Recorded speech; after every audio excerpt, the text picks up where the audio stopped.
할렐루야, 할렐루야. 네, 오늘 날씨도 너무 포근하고요. 기분 좋은 주일입니다. 오늘 특별히 우리 귀한 선교사님 한 분 모셨습니다. 이분은요 북에서 오셨고요. 굉장히 야리야리하고 기운이 하나도 없어 보이는데 어떻게 북에서 왔었을까 했는데 굉장히 강한 여전사이십니다. 영적으로도 강한 장군이시고요. 또 믿음도 굉장히 또 하나님의 마음을 담고 예언적인 또 그런 계시적인 은사도 있으십니다. 물론 이제 저랑 알고 지낸 지는 오래됐고요. 이쪽이 이제 저쪽에 방에 가면 우리 강성민 목사님 아시죠? 강성민 목사님하고 저하고 지연아 작가님하고 지연아 작가님의 간증을 촬영해서 북으로 보내는 작전도 같이 짜고 어떻게 보면은 이곳에서 지연아 작가님하고 많은 일을 또 했었습니다. 그리고 이제 어저께부터 시작된 통일한국 아카데미에서 이제 강사로 오셨다가 이제 오늘 저희 YDP 하나교회에서 주일 설교를 해주시러 오셨습니다. 또 선교사의 직분도 가지고 계십니다. 그래서 오늘 우리 지연아 선교사님의 귀한 말씀 또 이렇게 우리에게 전달해 주시러 오셨는데요. 우리 큰 환영의 박수 부탁드리겠습니다. 지연아 작가님 모시겠습니다.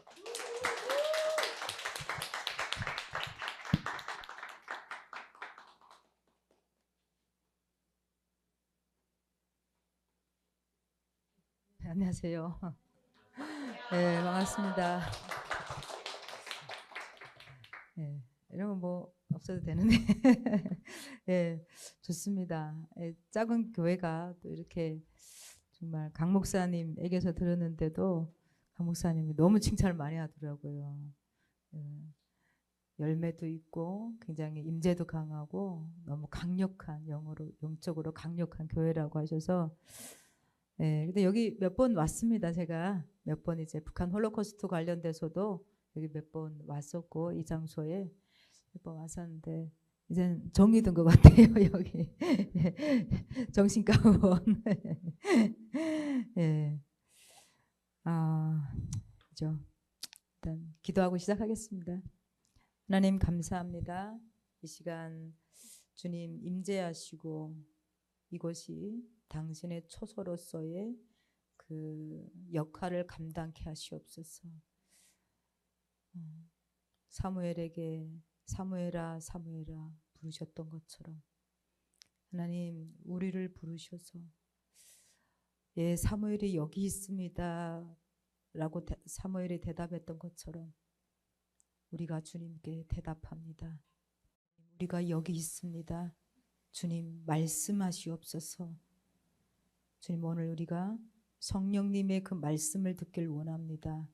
하나님 저의 입술도 사람의 말이 아닌 하나님의 성령님이 직접 말씀하시게 하셔서 하나님 이분들의 마음 하나하나에 북한을 향한 당신의 마음을 풀어놓으십시오.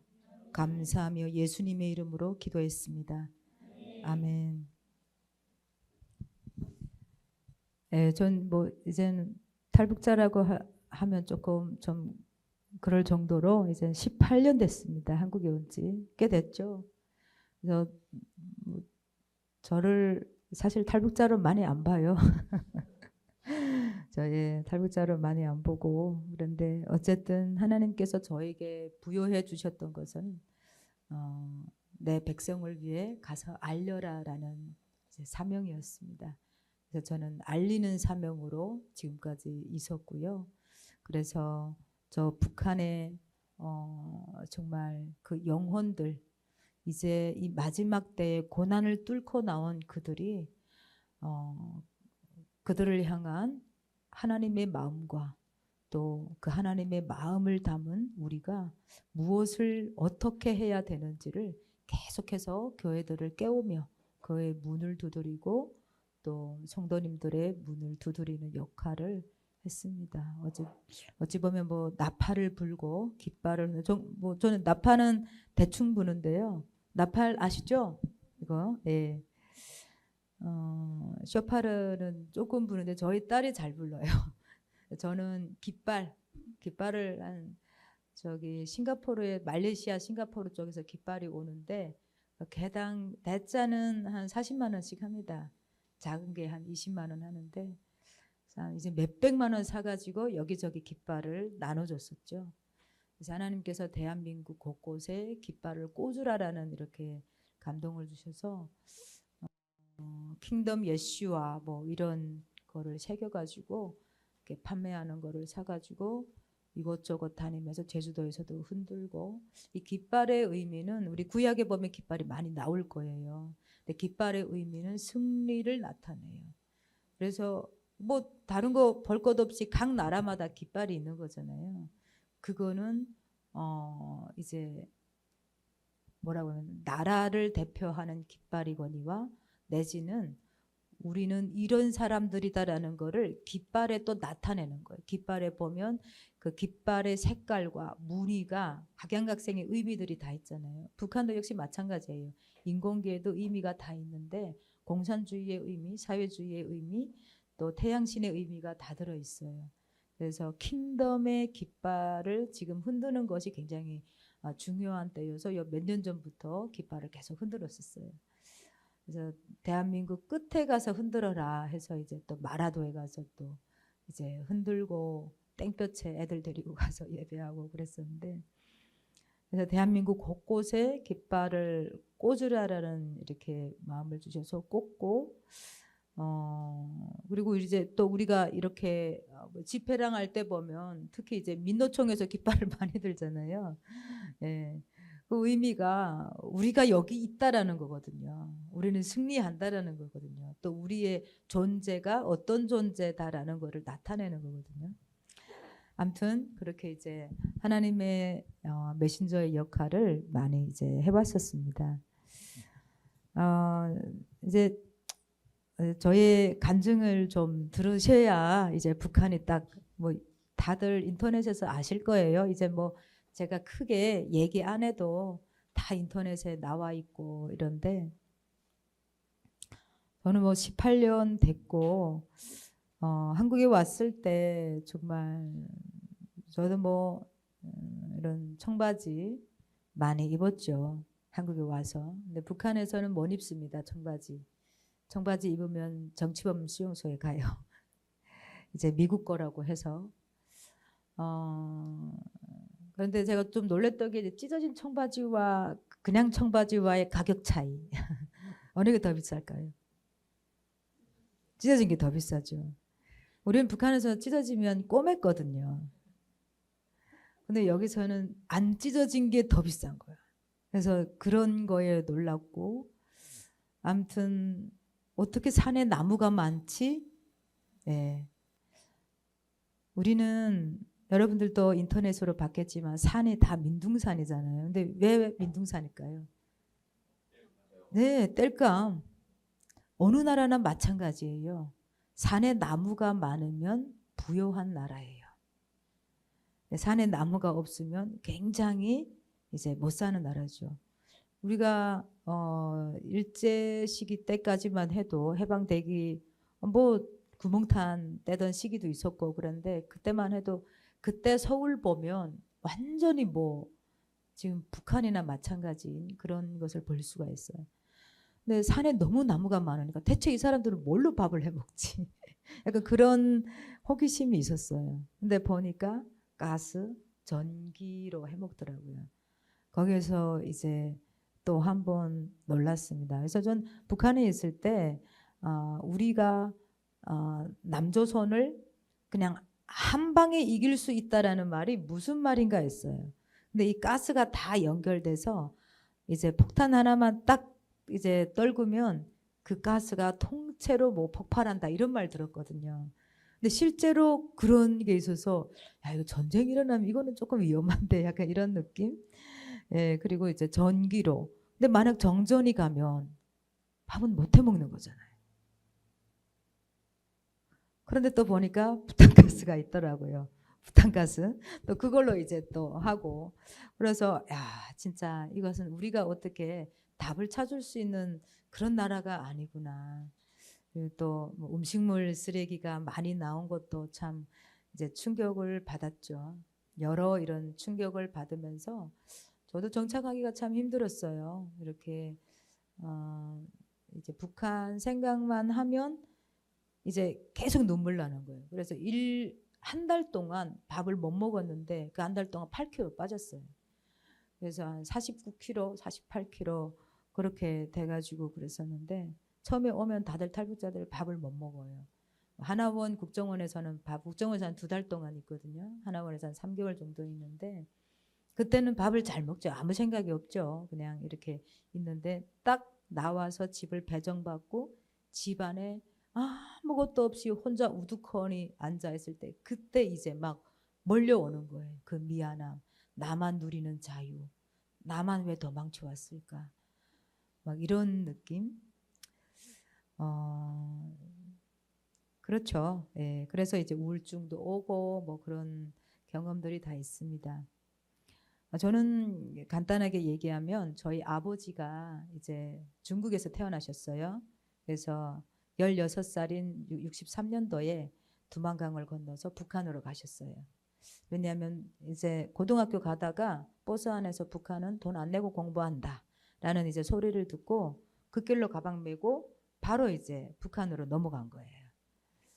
가보니까 뭐 완전 다른 거죠. 그땐 중국이 뭐 좀 잘 살았으니까. 그리고 너무나 이제 강제적인 거에 아버지가 다시 오지도 못하고 거기에서 이제 바이올린 전공하고 이제 저희 엄마 만나서 이제 결혼을 했고 저희 아버지는 지휘자로 바이올리스트로 있었어요.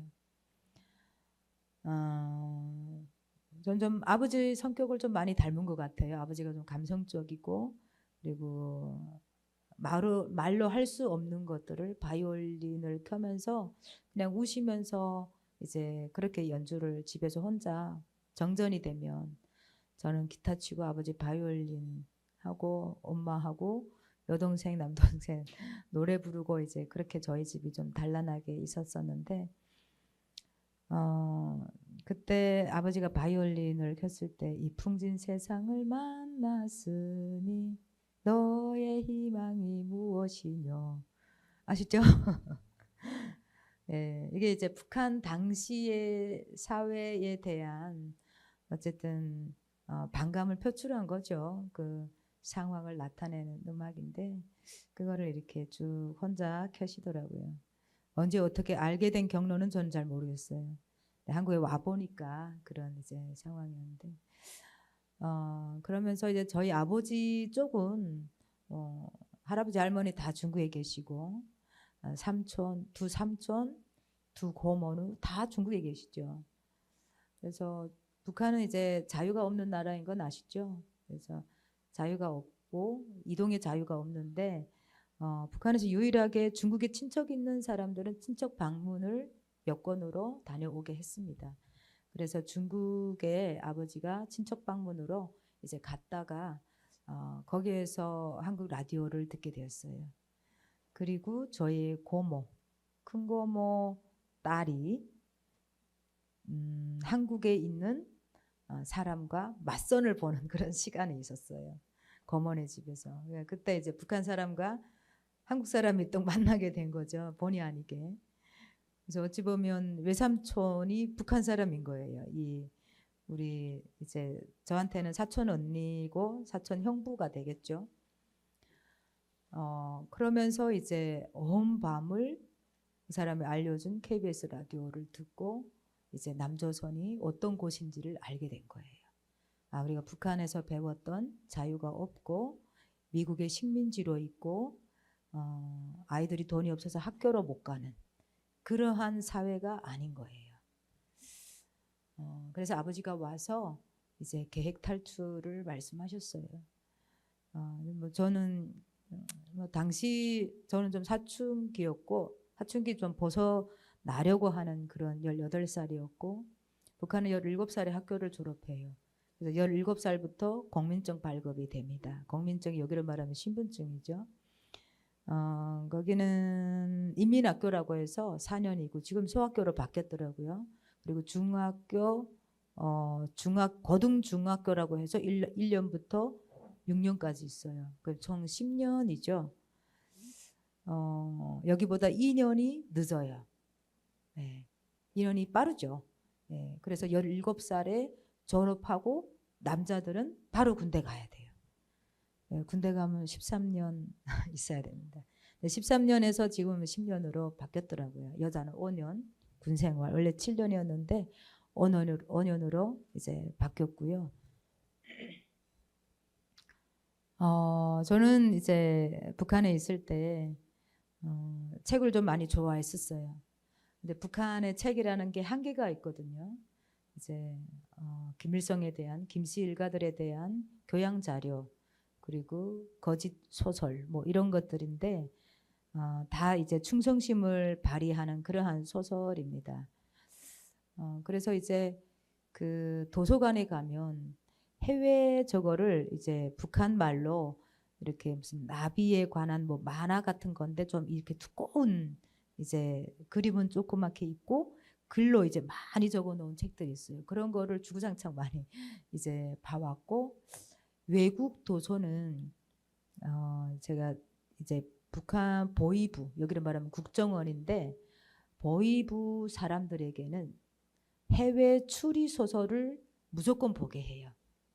그래서 저의 친구가 이제 친구의 아버지가 보위부 소속이라 그 집에 가면 외국 추리 소설이 한 20몇 권씩 있는 거예요. 그러면 이제 일요일마다 이제 그 집으로 가가지고 밤 늦게까지 아침부터 저녁까지 있으면서 그 추리 소설을 봅니다. 그 추리 소설은 미국, 뭐 영국, 러시아, 뭐 이렇게 중국이나 이런 아시아 쪽의 거는 없고요. 다 유럽의 걸로 추리 소설이 있어요. 너무 정말 생각지도 못하고 상상도 못했던 그러한 이야기와 문맥과 맥락들이 그 안에 있는 거예요. 정말 우리가 상식 안에 없었던 것들이 그 안에 있는 거예요. 네, 그 중에서 이제 한 여자가 이제 간첩인 거는 알아, 밀정인 거는 이제 알고, 이제 한 FBI 요원이 지금 계속 그 여자를 쫓고 있어요. 그런데 이 여자가 이제 커피숍에 들어간 거예요. 그런데 이 쫓던 사람이 이 여자를 너무 사랑에 빠진 거예요. 그런데 이 여자가 커피를 들고 하염없이 창밖을 내다보는데 그 창밖에 눈이 이렇게 내리는데 가로등 있고 커피에 김이 몰몰 나는 것을 이제 연필로 이렇게, 왜 소설 보면 가끔 보면 이제 그림들이 있잖아요. 연필 그림들이. 그리고 이 남자는 중절모 쓰고 이렇게 이제 커피 마시면서 이제 보는 게 있는데 그것이 지금도 잊을래야 잊을 수가 없는 거예요. 커피란 대체 뭘까? 만져도 보지 못하고 보지도 못한 그 커피. 그게 계속 생각나는 거예요. 그 커피로 인해서 이제 이 마음을 달래고, 그런데 그것이 이해가 안 돼서 계속 뭐 아버지 어머니에게 말할 수도 없고, 그래서 버드나무에 올라가서 하늘 쳐다보며 커피란 뭘까? 중국에 와서 한국에 믹스 커피가 있더라고요. 그거 막 이제 부어서 한 바가지씩 먹었습니다.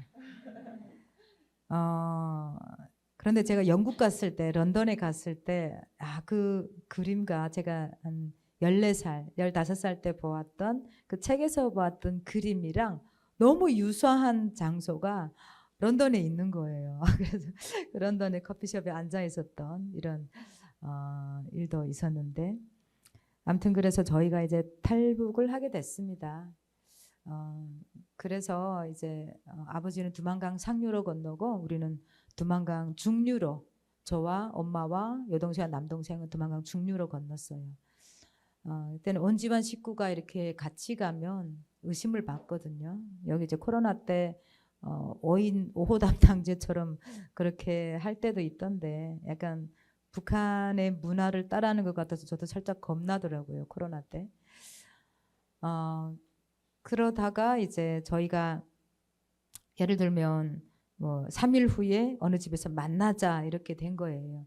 그러면 우리가 이제 가가지고 군인을 섭외해야 돼요. 두만강 국경을, 북중 국경을 넘으려면. 그러면 어느 집에서 좀 자면서 이 군인을 이제 조금씩 이렇게 섭외를 해야 되는 거예요. 뇌물도 주고. 근데 어느 집에 들어가는데 할머니 할아버지가 사시는 집인데 우리가 전 돈을 주고 그 집에서 주숙을 하게 됐습니다. 그런데 그 할머니 할아버지가 새벽마다 무슨 소리가 나는 거예요. 그래서 우리가 이제 북한은 아랫방, 윗방 이렇게 있어요, 집이. 그리고 이 아랫방에 이제 그 가마솥도 걸어놓고 이렇게 있어요. 근데 우리가 윗방에서 잤는데 이제 너무 새벽에 4시 반, 5시 그때 소리가 나서 문을 살짝 열어보니까 할머니 할아버지가 기도하시는 거예요. 그래서 전 북한에서 기도하는 모습을 처음 봤습니다. 그리고 아침에 이제 몇 명의 이제 여인 아줌마들이 이렇게 쌀배낭 들고 오는 거예요. 이렇게 중국에서 저는 온다라고 생각을 했는데 그러다가 우리가 이제 2, 3일 후에 이렇게 군인을 섭외해서 군인에게 이제 술 1병과 돼지고기 1kg, 빵 10개. 당시만 해도 고난행군이라 군인들이 먹을 것 없어서 굶어 죽었을 그런 당시였어요. 그래서 이제 그 군인을 섭외해서 강을 건넜죠. 건너서 주인 집에 도착해 보니 아버지가 없는 거예요. 어디 갔냐고 하니까 그 중국 공안들이 탈북자 색출 작업을, 색출 알죠? 탈북자들을 잡으러 다니는. 그래서 탈북자가 발견된 집은 중국 돈 5천 원. 지금 돈으로 하면 한 5천만 원 정도 되겠죠. 한 3, 4천. 그 돈이 시골에서 어디 있겠어요. 그런데 무서우니까 저희 아버지를 먼저 보낸 거예요. 그때 이제 98년도 2월 달에 그렇게 헤어지고 지금까지 못 만났습니다. 아버지를. 그러니까 20년 넘었죠. 이제는. 26년 정도 되는데 그렇게 하고 이제 저희는 버스 타고 가다가 화령 그쪽으로 가다가 이제 다 체포돼서 북한에 북송이 됐습니다. 그리고 이제 저희는 어린 아이들 학생들이 있으니까 그때는 보이부 그 안에까지 바깥에까지 다 탈북자들 북송되어 온 탈북자들이 너무 많다 보니까 학생들 있는 집은 다 돌려서 보냈어요. 그래서 저희가 간대하게 이제 살아서 집으로 도착하니까 집에 다 도둑맞췄지. 저희 집 감시 대상이고 저는 청년회에서 저희 엄마랑 여성동맹이라는 이제 또 정치 조직이 있는데 거기에서 저희 두 동생은 이제 학교에서 사상투쟁회를 받은 거예요. 예, 지금 제가 이렇게 강사 자격으로 이렇게 왔지만 앞에 서서 머리 숙이면 여기 수백 명의 사람들이 저를 향해서 하나씩 이제 비판을 하는 거예요. 일어나서. 이거는 완전 비참한 거예요. 그냥 죽지 못, 그냥 차라리 죽는 게 나을 뻔한 그런 상황이에요. 수치 성경에도 이제 수치가 나오는데 수치도 그런 수치가 없어요. 그러다가 이제 조금 좀 눈치를 조금 봐가면서 저희 엄마가 이대로는 못 살겠다. 먹을 게 없으니까 중국에 갔어요. 여동생을 데리고. 그래서 한 얼마 동안 있다가 이렇게 왔는데 배낭 안에 쌀이 하얀 잎쌀이 가득한 거예요. 그런데 엄마가 거기에 손 뚝 집어넣더니 요만한 수첩을 하나 꺼내는 거예요. 그래서 보니까 태초에 하나님이 천지를 창조하셨느니라고 쓴 이제 성경책인 거예요. 구약 성경이었는데 그래서 저는 18살에 처음 북한에서 성경책을 접했습니다. 근데 저는 뭐 하나님이라는 사람이 있는 줄 알았어요. 하시성을 가진 사람. 북한에서 하나님이라고 안 하거든요. 하느님이라고 하지. 그리고 그런 거는 이미 오래전에 있다가 미신으로 이제 구분된 지 오래됐었어요. 그리고 김일성이 예전에 한 말이 있거든요. 믿어도 조선의 하늘을 믿어라. 이런 말이 있고요. 그리고 그 후에 이제 장군님 외에 다른 신을 섬기는 거는 무조건 죽음이라고 했어요. 이제 하나님께서 이제 십계명에 나온 말이죠. 또 이제 이스라엘 백성들에게 한 이야기인데, 근데 이제 그 하나님이라고 하니까 저는 이 사람이 천지를 창조했으니 북한도 바꿀 것이다라는 생각을 좀 했죠. 그러다가 이제 그 책이 나중에 그 책으로 인해서 제가 보이부에 끌려갔습니다. 이제 끌려가서 남조선하고 내통하냐, 안기부 만나냐, 뭐 선교사들 만나냐. 그래서 난 아니다. 왜 그러냐 하니까 그 수첩을 책상 위에 올려놓는 거예요. 이거 어디서 났냐. 그래서 그때는 제가 그리고 이제 그때가 그 전에 이제 엄마하고 여동생이 다시 또 쌀 가지러 갔다가 안 오신 거예요. 그래서 엄마도 없지, 또 여동생도 없어졌지, 아버지도 없지 하니까 이제 더 추궁을 하는 거예요. 그래서 길 가다가 주웠는데 바치려고 했는데 시간이 없어서 못 바쳤다. 뭐 이렇게 둘러대니까 이제 고문 멈추고 이제 저를 내보냈어요. 그래서 나가면서 물었어요. 이거 누가 갖다 줬냐라고 하니까 나랑 제일 친한 동무가 갖다 줬대요. 전 알죠. 그 친구 이제 저랑 진짜 친하고 그런데 근데 밉지는 않더라고요. 그렇게 이제 절에도 그런 걸 시키면 그렇게 하게 되지 않을까. 그때는 뭐 제가 예수도 모르고 그냥 구약 성경만 봤는데 무슨 생각이 그런지 그렇게 이제 마음이 관대한 마음이 있더라고요. 그리고 이제 제가 중국으로 가게 됐습니다. 가게 된 경위가 이제 동네 아저씨가 그 대웅단이라는 곳에 가서 고사리를 이렇게 한 달 동안만 뜯으면 북한 돈 10,000원을 벌 수 있다고. 그래서 우리가 그때 막 소금도 못 먹고 먹을 것이 없어서 얼굴이 팅팅 붓고 이랬었거든요. 그래서 9살, 10살 된 남동생 때문이라도 이제 간다고 뒷집에 언니랑 같이 이렇게 동생에게 옥수수 2kg 정도 이렇게 남겨두고 떠났습니다. 그래서 도착해 본 게 중국이었어요. 그래서 동네 아저씨가 이렇게 저희를 따로 이제 각기 이제 팔았고요. 그리고 이제 제가 1년 후에 이렇게 북송이 됐죠. 북송이 돼서 북송이 돼서 이제 더 직결소라는 데가 있어요. 이제 북송된 사람들 모으는 그런 장소인데 거기에서 이제 수많은 탈북 여성들이 북송될 때 임신돼서 북송이 옵니다. 그러면 임신돼서 온 탈북 여성들 그냥 두지 않아요. 여기서처럼 혼혈을 인정하는 다문화를 인정하는 그런 체제도 아니고요. 그래서 혼혈을 인정하지 않습니다. 거기는 단일 민족을 주장하기 때문에 중국에서 임신해서 온 여성들 몽땅 강제 낙태시키거든요. 낙태 방법이 이제 건설 자재를 등에다 지고 건설 현장에서 뛰게 해요.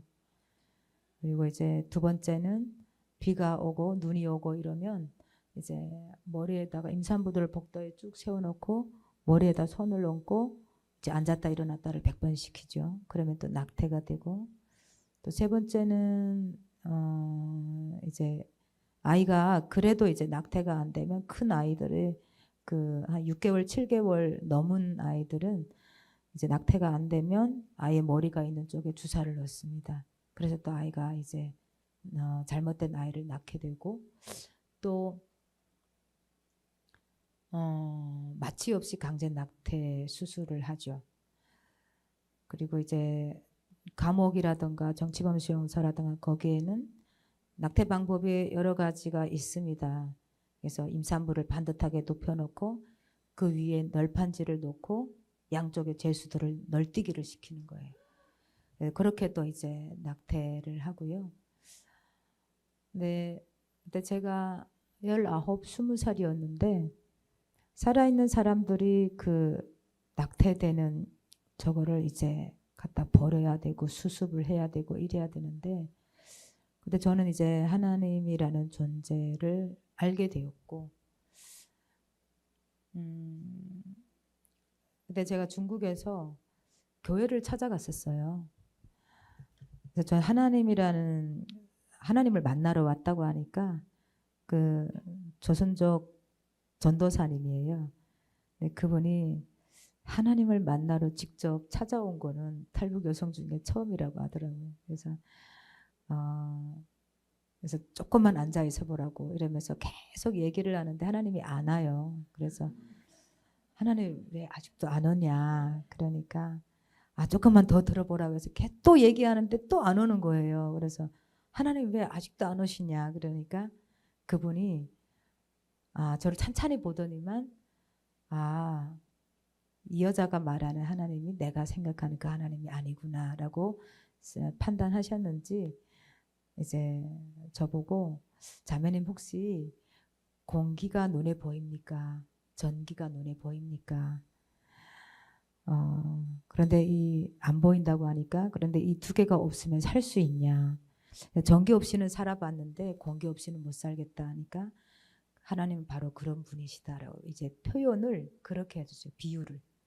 전 지금도 잊혀지지가 않아요. 하나님에 대한 그 표현. 그래서 하나님은 눈에 보이지 않지만 없어서는 우리 사람의 살아가는 인생에 살아가는 것에 없어서는 안 될 분이시다라는 거예요. 그때 제가 이제 딱 알게 됐죠.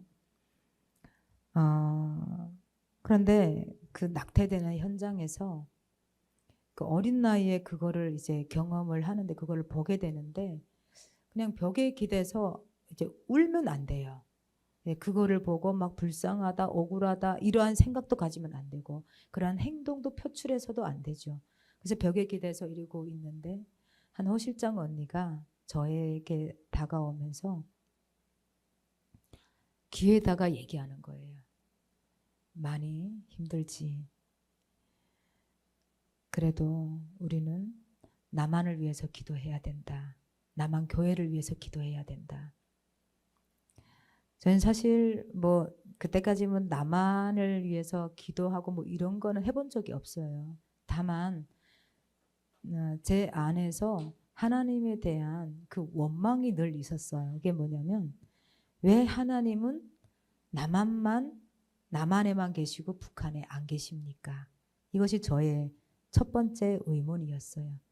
왜 똑같은 한반도인데 왜 남한은 이제 교회도 많고 자유를 주셨고 북한은 왜 그 자유를 안 주시냐?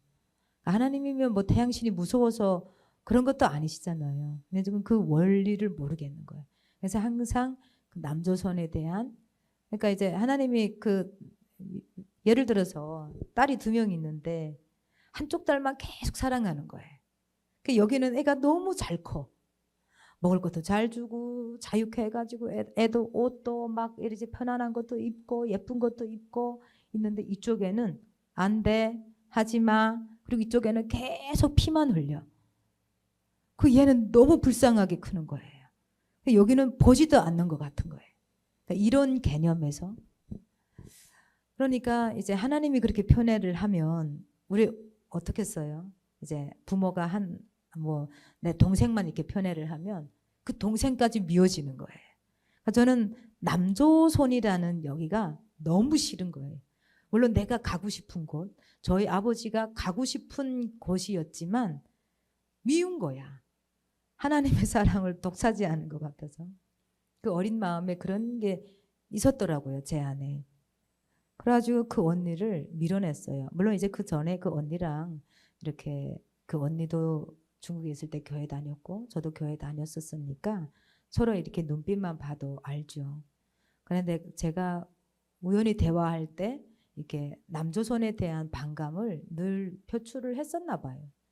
근데 그 언니가 이상하게 그런 이야기를 하더라고요. 그래서 저는 언니는 미친 사람이야. 지금 우리가 여기서 북한에 피 흘리고 있는데 지금 누구를 위해서 기도를 해야 되냐. 근데 그 언니가 울면서 다시 또 저한테 얘기했던 게 나만이 있어야 우리가 있다라는 거였어요. 전 사실 끝내 안 했습니다. 기도를. 그런 거 뭐 이제 할 여유도 없었고 그런 마음도 저 안에 그런 마음의 여유도 없었고 그리고 그 언니를 당시에 이해도 못했고 미친 사람이라고 생각을 했고 그 언니는 이제 나중에 끌려갔죠. 뭐 저한테만 얘기를 했겠어요. 딴 사람한테도 또 뭐 얘기를 했겠죠. 그렇게 하고 이제 관할 이제 그 여기를 말하면 구치소죠. 그런데 또 이송이 됐었는데 거기에서 이제 저희 엄마를 만났습니다. 안 왔죠. 동생 데리고 갔다가. 그래서 왜 안 왔냐 하니까 사실 이제 그때 당시에 고난의 행군 때 미국과 대한민국의 교회들에서 선교사님들이 그 북중 접경 지역에 있는 중국족 조선족 교회에 쌀과 성경책과 사탕 과자, 이제 술, 담배 이런 것들을 갖다 놓은 거예요. 탈북자들이 오면 주라고. 그래서 이제 저희 엄마도 근데 이제 사탕 과자까지는 이해가 되는데 술 담배는 왜 줬을까요? 이제 그걸 쌀배낭의 성경책을 가지고 가다가 북한에서는 중국 쪽 국경 옆에 초소들이 있어요. 이게 뭐냐면 짐들을 검열해요. 중국에서 넘어왔는지 안 왔는지를 보느라고. 그래서 짐들을 검열해서 있으면 무조건 빼앗아 가는 거예요. 완전 일제시대처럼. 그런데 그렇게 짐들을 검사할 때 뇌물로 주라고 술 담배를. 그래서 이제 맨 위에다 놓는 거예요. 쌀하고 성경책이 안전하게 갈 수 있도록. 그런데 이제 엄마하고 여동생이 배낭에다 쌀과 성경책을 넣어 가지고 오다가 밤중에 풀숲에서 나타난 인신매매꾼들에 의해서 엄마도 팔리고 여동생이 그때 16살이었는데 그게 팔렸다 하더라고요. 그래서 엄마가 16살 딸이 이제 팔려가는데 엄마인 내가 할 수 있는 게 아무것도 없었다라고 이제 얘기를 하더라고요. 그래서 뭐 저희 집이 뭐 쑥대밭이 됐어요. 뭐 아버지도 없어졌지, 여동생도 그렇고 남동생은 어디가 꽃제비 하는지 모르는 거예요. 완전 집이 풍지박산나고. 그래서 우리 둘이 헤어지지 말자라고 손잡고 우리가 감옥에 가게 됐어요. 재판도 없이 그냥 감옥에 보낸 거예요. 검정도장 10손가락 찍고 그렇게 이제 가게 됐습니다. 근데 감옥에 도착해서 엄마가 골수염으로 신체 검사해서 이제 감옥에 들어올 수 없다라고 해서 이제 엄마는 못 들어가고 다른 데 이송이 되고 저만 이제 거기에 있었는데 정말 저는 생명이 이렇게 제 생명이 이렇게 죽지 않고 살아 있는 게 정말 지금 생각해도 감사한 거예요. 거기는 뭐 여기 교도소는 호텔이고요. 홀로코스트 유대인들 학살 때 그 영상 보셨는지 모르겠는데 그거랑 똑같은 또 그보다 더하면 더했지 덜하지는 않아요. 다 마른 사람들이 일을 하고 그리고 쥐 잡아먹고 이제 뱀 잡아먹고 메뚜기 먹고 저도 메뚜기를 한 몇 마대는 먹은 것 같아요. 살아있는 거를 그냥 날개 뜯고 다리 뜯고 해서 그냥 입에 넣은 거예요. 그리고 이제 그렇게 위생이 부족하다 보면 살아있는 개구리를 껍질 발라서 그냥 씹어서 먹고 이렇게 하다 보니까 다들 이제 설사를 하는 거예요. 설사 3일이면 깡 마른 사람이 3일이면 그냥 죽습니다. 그리고 하루에 이제 10몇 명씩 계속 죽어나가는 거예요. 그러한 상황 가운데 저도 이제 설사를 하다가 이제 감면 대사령이라고 하는데 여기를 말하면 사면이에요. 이제 김정일 생일 2월 16일을 맞으면서 사면을 제가 받았습니다. 오늘 2월 16일이죠. 오늘 무슨 날인지 아세요? 김정일 생일이에요. 김정일 생일에 북한은 민족 최대의 명절이라고 해서 오늘과 내일은 빨간 날이고 공휴일이고 쉬는 날입니다. 그리고 이제 모든 2,500만 북한 주민들이 김정일 동상에 가서 90도로 경배를 합니다. 인사를 하는 날이에요. 오늘이 퇴소가 됐죠. 북한에서 그 증산 11호 교화소에서 그렇게 나와서 꽃제비하는 남동생을 겨우 수소문에서 찾아서 정말 다 위아위에서 죽어가는 동생을 업고 그리고 이제 함께 살게 됐는데 제가 또 중국에 오게 됐어요. 그것은 이제 저희 엄마가 이제 중국에 있다라는 거를 알고 이제 사기를 쳐 온 것도 모르고 그냥 엄마가 중국 그 국경 거기에 있다 기다린다 와서 돈 받으라고 한다 이래가지고 가니까 이제 또 인신매매 된 거죠. 그리고 이제 북송이 됐었는데 그때 북송될 때 저는 뭐 헐몸이 아니었어요. 임신 3개월이었고 제 앞에는 병원에 갔는데 침대가 아닌 그냥 책상에 이렇게 놓여져 있었어요. 거기에서 그냥 누우라고 해서 누웠더니 이제 흰 옷을 입은 이제 여성 의사가 와서 집게로 아이의 팔을 꺼내고 아이의 다리를 꺼내고 그렇게 아이의 온 각이 뜯겨져 나갔습니다.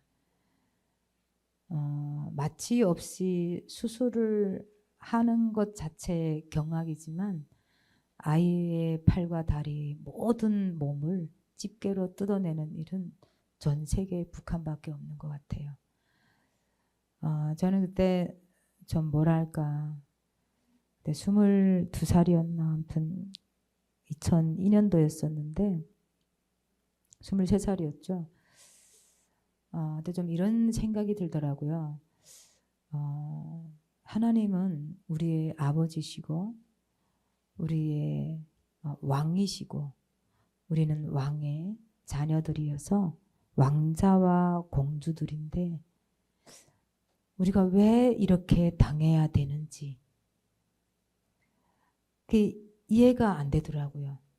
하나님 저 태양신을 이기지 못해서 우리가 이렇게 당해야 됩니까? 우리 왕의 아들이고 딸이라면서요.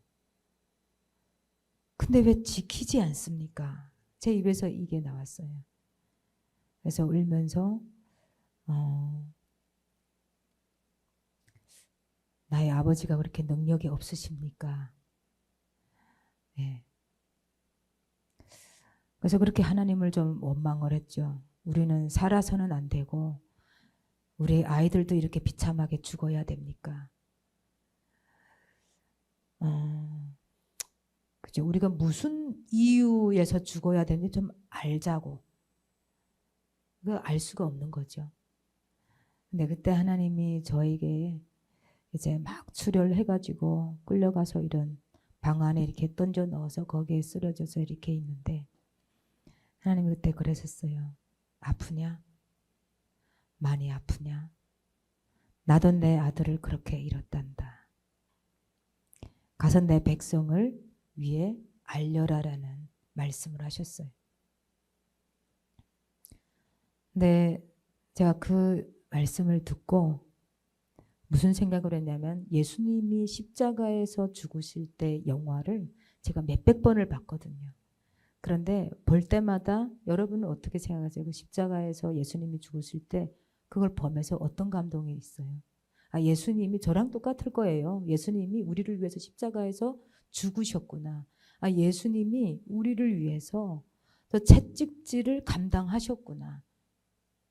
그런데 하나님께서 그렇게 저한테 말씀하셨을 때 제가 뭐를 봤냐면 아들이 채찍질 당하는데 아버지는 아무것도 안 하고 지켜만 보신 거예요. 그렇게 할 수 있어요? 나는 못해요. 나는 지금 딸이 2명 있는데요. 난 내 딸이 예수님처럼 그렇게 당하면 내가 죽는 한이 있더라도 그거를 막을 거예요. 근데 하나님은 아무것도 안 하셨어요. 그냥 아들이신 예수님이 죽어야 되니까 아무것도 안 하고 지켜만 보신 거예요. 근데 그 순간 아버지의 마음이 그냥 혹 제 안에 들어온 거예요. 요한계시록에 한국에 와서 뭐 이런저런 말을 많이 들었어요. 신사참배로 인해서 그 땅이 저주받았고 그 백성들이 저주받았다. 그러면 사실 북한에 있는 사람들만 신사참배를 했을까요? 신사참배한 사람들이 남한에도 왔는데 그 저주를 사실 다 북한에다가 저주받아 싸다 뭐 이런 말도 제가 들었고요. 저주를 받아서 그래요 하고 저한테 얘기하는 목사님들도 있었고요. 근데 저는 또 다르게 생각합니다. 물론 그런 일도 있겠지만 요한계시록에 보면요. 이런 말씀이 있어요. 그 피가 다 찰 때까지. 어제 강의 들으셔서 알겠지만 강세민 목사님 이런 말을 합니다. 대가 지불이란 말을 해요. 그 대가. 우리가 어떠한 대가 없이는 이 나라도 역시 마찬가지예요. 정말 수많은 그 군인들의 대가 위에 이 나라도 있는 거예요. 6.25 전쟁 때. 저는 북한의 흘린 피가 정말 헛되지 않다라고 생각을 해요. 정말 헛되지 않는 피다. 영광의 피다. 그 피가 다 찰 때까지, 그 수가 다 찰 때까지 하나님의 계획 안에 있는 거예요. 누가 감히 거기에 손을 대겠어요? 하나님의 그 계획 가운데 누가 감히 손을 대겠냐는 거예요. 사실 이 답은 사실 한국에 와서 이제 저희 영적 아비의 그 말씀에 그냥 제가 악 소리 지르면서 1시간 반을 울었던 것 같아요. 그런데 그 대가지불이 왜 하필 북한이에요? 약간 제 안에서 그 영적 아비에게 그런 말을 했던 것 같아요. 반반 나누지. 그냥 남한 절반, 북한 절반에서 그 대가지불을 반반 나누지. 그래서 너무 오래됐잖아요. 일제시기 때부터 오던, 그 조선시대 때부터 오던 그거를 지금까지 유지하는 거예요. 여기는 자유민주주의겠지만 거기는 지금까지 그 땅은 자유를 누려본 적이 없는 곳이에요. 조선시대, 고구려 그 시대 한 번도 그 땅은 그냥 그렇게 있었던 거예요. 변형된 것이 없는 거예요. 너무 이제 물론 우리의 정말 킹덤은 북한이 이제 잘 먹고 잘 사는 게 하나님 나라인 것은 아니에요. 또 북한만 하나님의 계획 가운데 있는 것이 아닙니다. 우리는 북한의 문을 열어서 그곳을 해방하고 하나님께서 예수님께서 말씀하셨던 그 노예의 멍에를 벗고 이스라엘로 함께 손잡고 가는 것이 마지막 마침표가 이스라엘이거든요. 근데 우리가 북한까지는 아니지만 여러분 그 모세가 뭐라고 해요? 자기의 동족을 위해서 뭐라고 하나님께 고백합니까? 이 민족을 위해서 나의 이름을 생명책에서 제명하셔도 괜찮다고 그렇게 얘기를 해요. 하나님께. 사도 바울은 또 어찌입니까? 내가 예수 그리스도와 끊어질지라도 이 민족이 구원되기를 원하노라라고 합니다. 우리 안에 그런 민족에 대한 하나님이 민족과 나라를 주셨으면 하나님이 주신 이 나라와 민족에 대한 게 어떤 것인지 분명히 깨닫고 그 민족에 대한 거를 하나님께 올려드리는 게 우리의 사명이에요. 그것이 우리의 모든 사명 가운데 어떠한 하나의 어떠한 이제 퍼즐이 되겠죠. 그래서 정말 사도 바울과 모세는 제가 그 성경책에서 그리고 또 자기 민족을 위해서 또 한 사람이 누구 있습니까? 에스더예요. 에스더하고 모르드게. 오늘 잠깐 이 에스더하고 모르드게를 하고 이제 창세기 말씀으로 넘어갈 거예요. 모르드게는 우리 좀 잠깐 볼까요? 성경 말씀을. 에스더 4장 말씀입니다.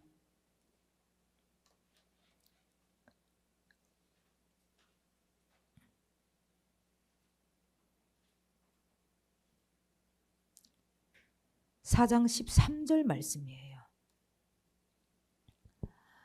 제가 읽겠습니다. 모르드게가 그를 시켜 에스더에게 해답하되 너는 왕궁에 있으니 모든 유다인 중에서 홀로 목숨을 건지리라 생각하지 마라. 그러니까 안 하겠다고 하니까 내가 못한다라고 하니까 모르드게가 강력하게 얘기를 합니다. 너는 왕궁에 있으니까 왕후잖아요. 이제 모든 유다인 중에 홀로 목숨을 건지리라 생각하지 말라. 그 다음 구절이에요. 이때에 내가 만일 잠잠하여 말이 없으면 유다인은 다른 데로 말미암아 노임과 구원을 얻으려니와 너와 내 아버지 집은 멸망하리라. 내가 왕후의 자리를 얻은 것이 이때를 위함이 아닌지 누가 알겠느냐. 어제 강생민 목사님이 카이로스의 때를 말씀하셨어요. 이 에스더에게는 이때가 카이로스의 때인 거예요. 그런데 에스더가 자기가 왕후의 자리에서 해야 될 일을 망각하면 이 모르드게가 얘기하는 것은 유대인은 하나님의 백성이니 언제든 네가 아니래도 다른 사람으로 말미암아 회복이 될 거다. 구원이 될 거다. 왜? 이 백성은 없어지면 구속사 안에서 이 백성이 없어지면 안 되거든요. 하나님은 이 백성, 이스라엘 백성과 언약을 맺으신 분이십니다. 그러니까 반드시 유대인은 회복이 될 거예요. 그런데 지금 네가 지금 앉은 그 자리는 유다인을 이제 그 구출하는 그러한 자리인데 네가 깨닫지 못하고 그렇게 있으면 유다인은 다른 데로 말미암아 노임과 구원을 얻으려니와 너와 내 아버지 집은 멸망하리라는 거예요. 이 엄청 무서운 말씀입니다. 자, 이거를 하나님께서 저에게 주셨을 때 뭐라고 하냐면 남한은 자유를 누렸다고 홀로 북한을 빼고 홀로 목숨을 건지리라 생각하지 말라는 거예요. 남한이 만일 잠잠하여 말이 없으면 이게 무슨 말이냐면 북한에 대해서 목소리를 높이지 않고 관심을 안 두고 잠잠할 때에 북한은 다른 데로부터 회복할 텐데 중국이나 미국이나 일본을 통해서도 북한을 반드시 회복을 하셔야 되는 게 하나님의 이 계획 가운데 있어요. 왜냐하면 이 동쪽의 나라로부터 이스라엘에 들어간다라고 했거든요. 복음을 들고. 이스라엘을 시기나게 할 나라가 이 한중일입니다. 동쪽에 있는 나라. 그런데 북한은 너가 아니래도 다른 나라로부터 노임과 구원을 얻으려니와 너와 내 아버지 집은 멸망하리라. 이 엄청 무서운 말이에요. 촛대가 옮겨지는 겁니다. 그래서 카이로스의 때 어제 얘기하신 그 강성인 목사님 말씀하셨던 대한민국의 카이로스의 때가 언제냐는 거예요. 이것도 계속 주어지는 게 아닙니다. 기회가 계속 주어지는 게 아니에요. 김창옥이라는 강사님 이제 크리스천이라고도 하고 그래서 그분 이야기를 종종 듣는데 그분이 그러더라고요. 이제 하나님도 듣고자 하는 사람에게 스승을 준대요. 듣고자 하는 사람에게 스승을 준답니다. 선생님을 준대요. 우리가 대한민국이 지금 해야 될 곳에 그때에 하나님의 말씀에 청중 안 할 때 쉐마 코리아라고 할 때 듣지 않으면 어떻게 될까요? 너와 내 아버지 집은 멸망하리라. 촛대가 움직여지는 거예요. 그래서 남한 사람들만 있으면 이게 아무리 얘기를 해도 안 듣거든요. 그래서 누굴 보냈어요? 저 같은 탈북자들을 보낸 거예요.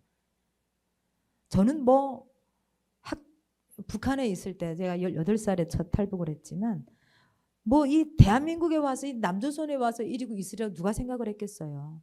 저의 앞날은 뻔하죠. 이제 몇 명의 아이를 낳고 그리고 있겠죠. 그런데 왜 보내셨겠어요? 저에게 내 백성을 위해 가서 알려라라는 사명을 왜 주셨을까요? 자, 이제 창세기 4장 9절을 좀 볼까요?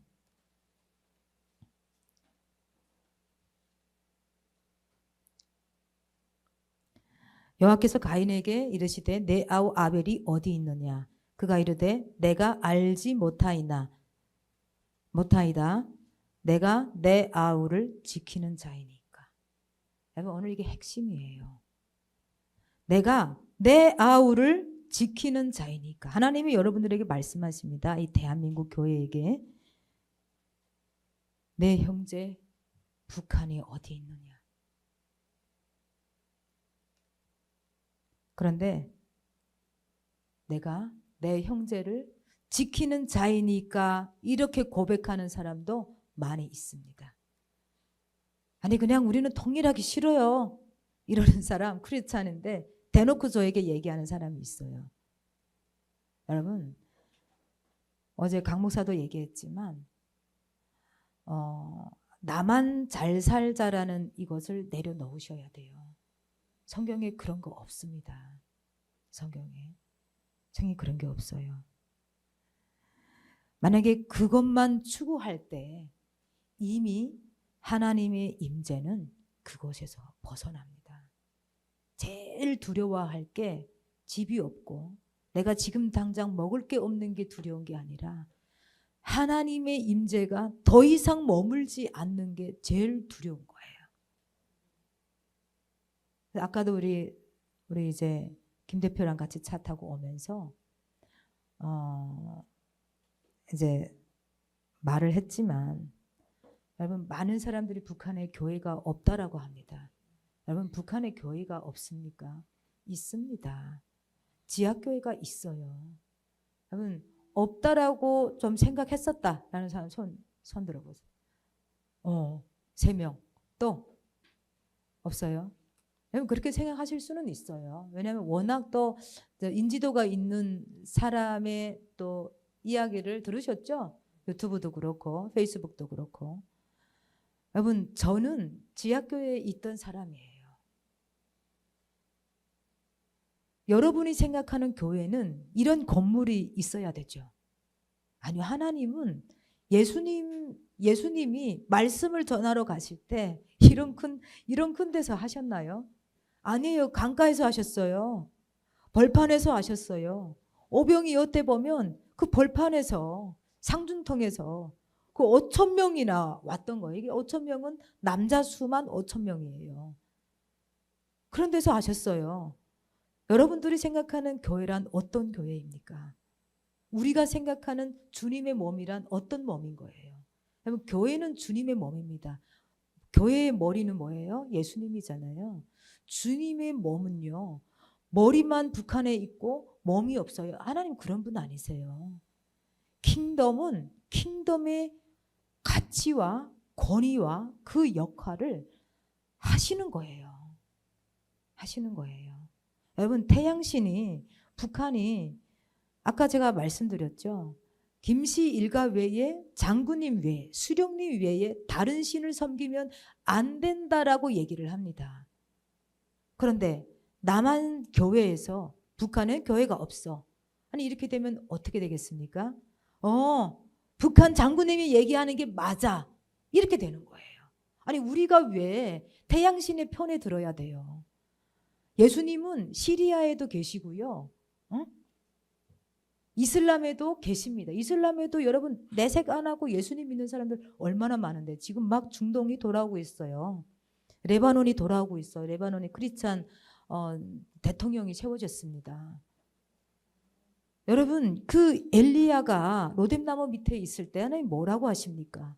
7천의 의인이 있다라고 하세요. 우리는 알 수 없습니다. 왜? 북한이 보이지 않아요. 다 들어가 숨어 있습니다.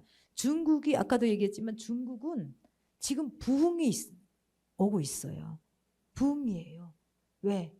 핍박을 하니까 숨어서 부흥이 지금 되는 거예요. 여기저기 예수님을 믿는 거예요. 그런데 북한이 없다고요?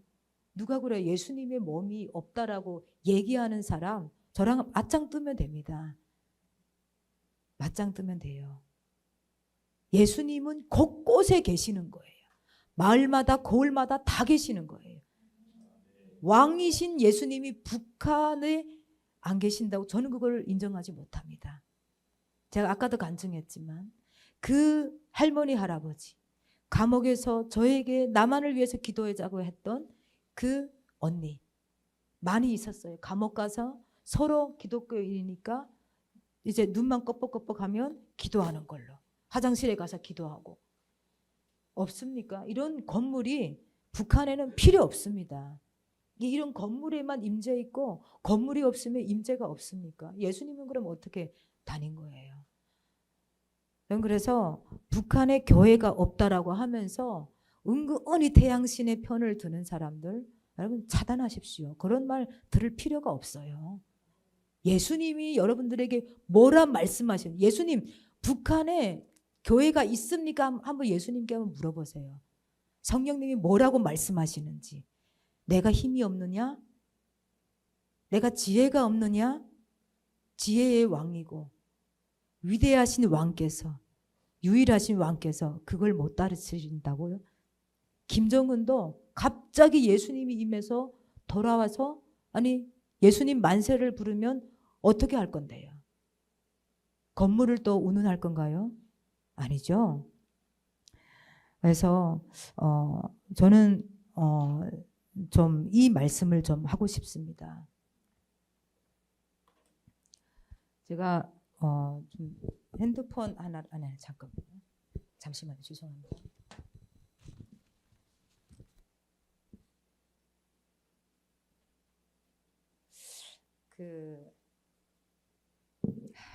네, 이거는 좀 하나 넘기고 가겠습니다. 제가 다른 데서 강의를 하면서, 제가 작가잖아요. 그래서 시집에 있는 이제 이 시를 하나 읊었습니다. 어디에서 읊었냐? 강의할 때 읊었지만 예전에 2018년, 17년도 유엔에서 읊었습니다.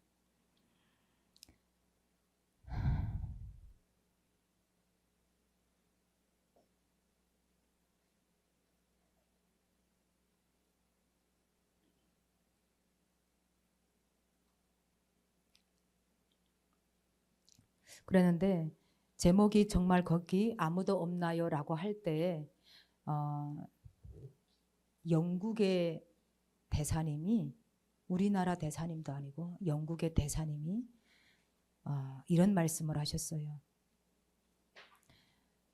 북한 주민들이 거기 아무도 없나요? 라고 할 때 여기 영국이 있습니다. 우리는 북한 주민들이 회복되기를 간절히 원합니다. 제가 그 말을 듣고 펑펑 울었습니다. 대한민국 대사도 아니고 영국의 대사님이 마이크 잡고 수많은 기자들과 정말 몇 천 명이 넘는 그 청중들 유엔 그 장에서 그 이야기를 하는 거예요. 자, 오늘 이거를 읽고 이제 다른 곳에서 강의를 하고 나중에 홈페이지에 어떤 남한분이 답시를 올렸습니다. 잠깐 제가 읽겠습니다. 정말 아무도 없나요? 무서워요. 거기 누구 없나요? 여긴 지옥인데 거기 누구 없나요? 아무리 애타게 불러도 아무도 점은 열어주지 않네요. 거기 아무도 없나요? 제발 우리의 신음소리 들어주세요. 짓밟히는 우리의 아픔들 들어주세요. 거기 아무도 없나요? 사람이 죽어요. 내 친구도 죽어가요. 불러도 불러도 왜 대답 없나요? 거기 정말 아무도 없나요? 이것이 저의 시였습니다. 근데 이 남한 청년이 아직도 거기 있나요라는 제목으로 답글을 이제 홈페이지에 달았습니다. 아직도 거기 있나요? 이제야 대답해요. 내가 열어줄게요. 내가요. 제발 조금만 더 기다려 줄래요. 나를 용서해 주세요. 당신이 부른 소리가 이제야 들려요. 부디 나를 용서해 주세요. 당신의 신음이, 당신의 아픔이, 주님의 신음이, 주님의 아픔이 이제야 들려요. 이제야 닿아요. 제발 한 번만 더 불러줄래요.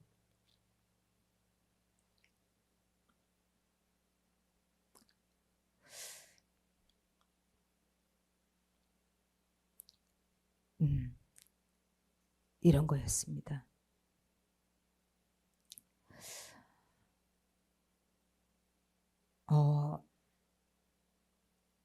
제가 이 답글을 보고 정말 그 붙들고 정말 많이 울었던 것 같아요. 이런 청년, 20대 청년이었는데 그 밑에 이제 더 이제 달았는데 뭐라고 달았냐면, 제발 사람만 있어주세요. 그문 열어줄게요. 내가 꼭 열어줄게요. 이러면서 이분이 같이 제가 강의하는 거를 이렇게 부모님들이랑 같이 보는데 내가 그때 막 엎드려서 땅 치면서 하나님께 기도를 했던 장면이 있었어요. 그런데 그 형제가 이렇게 쓴 거예요. 부모님이 아니었다면 제가 TV를 붙들고 울고 싶었어요.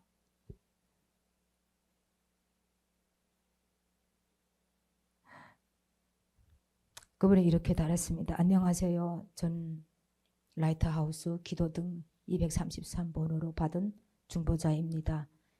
233번을 군번으로 생각하고 있습니다. 지연아 선교사님이 땅바닥에 무릎 꿇고 울며 기도하실 때 가족들만 없었다면, 부모들만 없었다면 큰 소리로 함께 펑펑 울었을 거예요. 정말 아무도 없나요? 시를 읊으실 때 내가 대답해야겠다고 생각했습니다. 제가 이거를 보고 뭐랄까 감사하다. 제가 감사한 이유는 이 대한민국이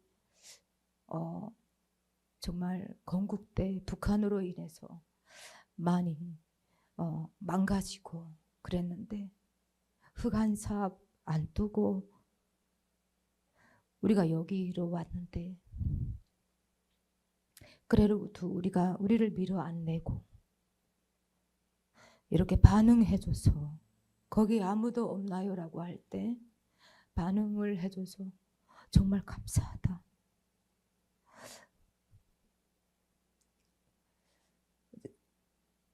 하나님 말씀 중에 땅에서 매이면 하늘에서 매인다고 했고 땅에서 풀면 하늘에서도 풀린다고 했어요. 그래서 제가 여기저기 무릎 꿇고 했던 첫 마디가 뭐냐면 북한이 6.25 전쟁을 일으켜서 죄송합니다. 용서를 구합니다. 용서해 주십시오. 북한이 도발을 일으켜서 죄송합니다. 용서해 주십시오. 이것이 우리의 진정한 형제고 십자가의 용서와 사랑의 그 기본 진리잖아요. 이것을 풀지 못하면 이 땅은 계속해서 매일 거예요. 이 땅이 매일 때 하늘에서도 매이는 거예요. 우리가 서로 용서하고 사랑할 때 하늘도 풀리는 것을 봅니다. 그래서 차인표 배우가 이런 이야기를 했어요. 자기가 7살 때 어느 건물에 이렇게 동그란 구멍이 있어서 거기다 머리를 들이밀었대요. 그런데 빼려니까 빼지지 않더래요. 근데 그 안에서 계속해서 사람 살려주세요 이랬는데 밖에서 못 듣는 거야. 안 나오는 거예요. 이 목소리가. 그래서 사람 살려주세요 하니까 그 안에서만 계속 울려 퍼지고 바깥의 건물에 들리지 않는다는 거예요. 그런데 바깥에 5살 남동생이 그거를 보고 마을 사람들한테 알려서 구출을 했다는 거예요. 그러면서 북한 내부에서 아무리 얘기해봤자 그것이 우리한테 들려지지 않는다. 우리가 볼 수 있을 때 보고 듣고 들을 수 있을 때 들어서 우리가 거기에 대해서 가만히 있는 것이 아니라 반응을 해야 되는 거예요. 이 몸이 반응을 해야 되는 거예요.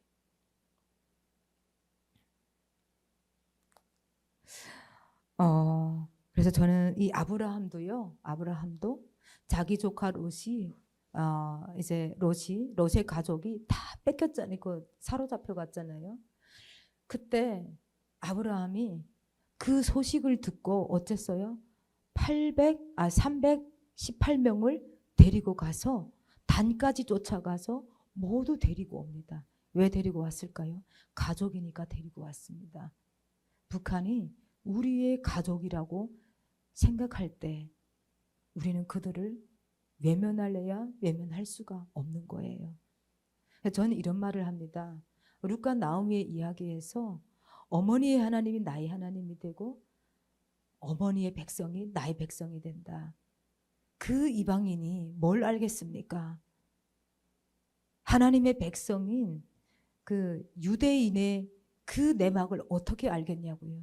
근데 이방인이 가서 그렇게 얘기를 해요. 그러니 어떻게 해요? 이 나오미의 마음이 녹아내리는 거예요. 이제 유대인에서 이 복음이 나왔잖아요.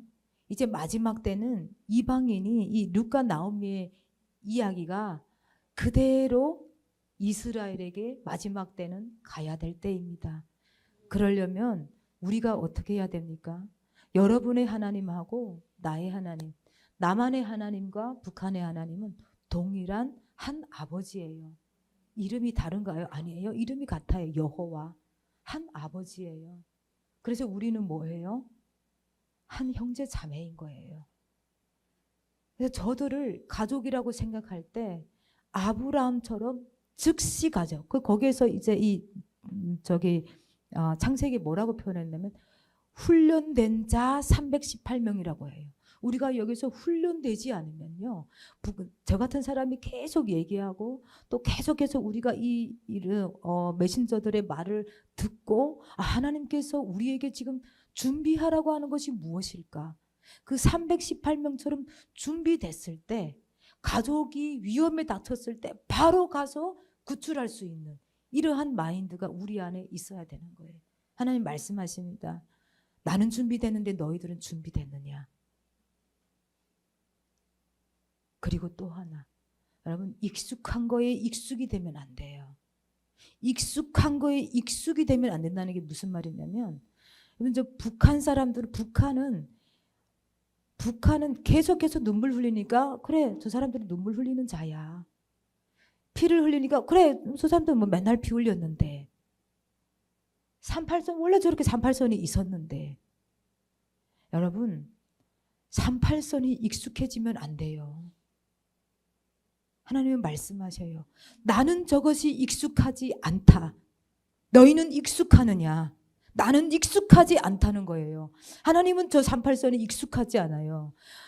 북한 주민들의 저 아픔이 하나님에게는 익숙한 것이 아닌 거예요. 우리 안에도 그래요. 우리는 익숙한 것이 되면 안 되는 거예요. 저들의 아픔에 우리가 계속 익숙돼져서 그래 저 아픔은 원래부터 70년 전부터 아팠던 거야. 원래 70년 전부터 38선이 있었던 거야.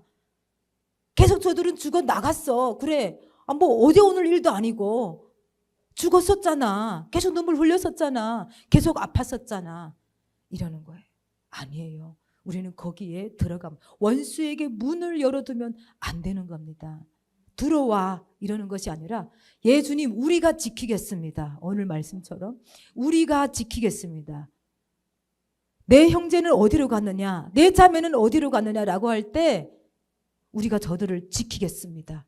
저들은 저기서 부르짖고 있습니다. 우리가 저들에게 대답을 할 것입니다. 거기 아무도 없나요? 라고 할 때 거대한 북한이라는 감옥 안에서 거기 감옥 밖에 아무도 없나요? 라고 할 때 예, 우리 여기에 우리가 있습니다. 당신의 오빠가 있고 당신의 부모가 여기 있습니다. 당신의 딸이 여기 있습니다. 당신의 아들이 여기 있습니다. 우리가 가만히 있지 않겠습니다. 반드시 저 문을 열겠습니다. 라는 각오가 있어야 되는 거예요. 여러분 그랬을 때 다 되찾아올 때 아브라함은 어째요? 한 번도 본 적 없고 딱 한 번 나왔던 멜기세덱의 기름 부음을 받는 거예요. 포도주와 떡을 갖고 나와서 그 아브라함에게 붓습니다. 그랬더니 아브라함이 11조를 합니다. 첫 11조.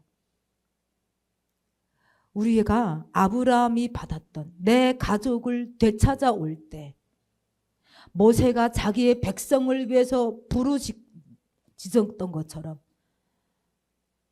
사도 바울이 자기 백성을 위해서 내가 그리스도와 끊어질지라도 원하는 바로다라고 고백했던 것처럼 우리가 그 백성을 향한 부르짖음과 그 마음이 이제 열쇠가 되어서 저 38선이 끊어질 거예요.